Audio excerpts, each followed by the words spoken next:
ఈరోజు మనము రూపారెడ్డి గారికి నివాళులు అర్పించడం అనేది ఆలోచిస్తున్న చాలా విచారంగా అనిపిస్తున్నది. అలాంటి అకృత్యాలు జరుగుతున్నాయి రైట్ నౌ. అంటే నవ సమాజం సమ సమాజం సిగ్గుపడే విధంగా విద్యార్థి లోకమే మతోన్మాద శక్తులుగా మారి టీచర్లను రూపుమాపేటువంటి సిచ్యువేషన్ ఏర్పడడం అనేది నిజంగా ఎంత బాధాకరం అంటే అంత బాధాకరమైనటువంటి విషయము.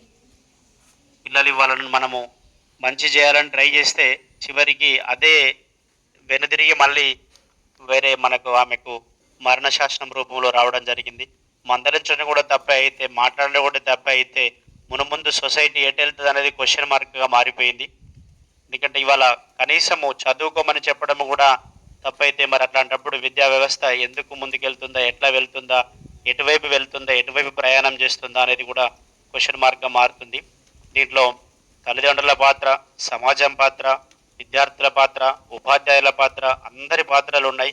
ప్రతి ఒక్కరూ వారి వారి బాధ్యతలను సక్రమంగా నిర్వర్తించినప్పుడు మాత్రమే సమాజం అనేది 4 పాదాల మీద చక్కగా ముందుకు వెళ్ళడానికి అవకాశం ఉంటుంది.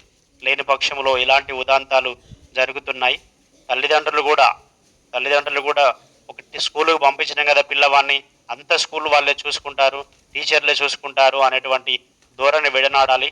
పిల్లవాడు ఏం చేస్తున్నాడు, ఏ మొబైల్ చూస్తున్నాడు, ఏ సోషల్ మీడియా ప్లాట్ఫామ్లో ఉన్నాడు, ఎవరితోని చాట్ చేస్తున్నాడు, ఏం జరుగుతున్నది అని చెప్పేసి, ఏ విధంగా వాళ్ళ బిహేవియరల్ చేంజెస్ అవపడుతున్నాయి పెద్ద పెరుగుతూ ఉంటే అనే విషయం కూడా ప్రతి పేరెంట్ కూడా అబ్జర్వ్ చేయాల్సినటువంటి అవసరం ఎంతైనా ఉన్నది. అలాంటప్పుడే పిల్లలను కంట్రోల్ చేయడానికి కొంచెం అవకాశం ఉంటుంది, తప్పుదారి పడడానికి తగ్గించడానికి అవకాశం ఉంటుంది. అది పేరెంట్స్, అదేవిధంగా టీచర్సు, సొసైటీ కలిసి అప్పుడు పిల్లవాని స్ట్రక్చర్ బిహేవియరల్ చేంజెస్ ఏవైతే ఉంటే అవి ఇద్దరు కలిసి నిర్ణయం తీసుకుంటే పిల్లవాడు ఒక సక్రమైన మార్గంలో పోతాడు. ఎట్లాగో స్కూల్ పంపిస్తున్నాం కదా వాళ్ళే చూసుకుంటారులే అంటే మాత్రము ఇలాంటి ఉదంతాలు జరుగుతున్నాయి.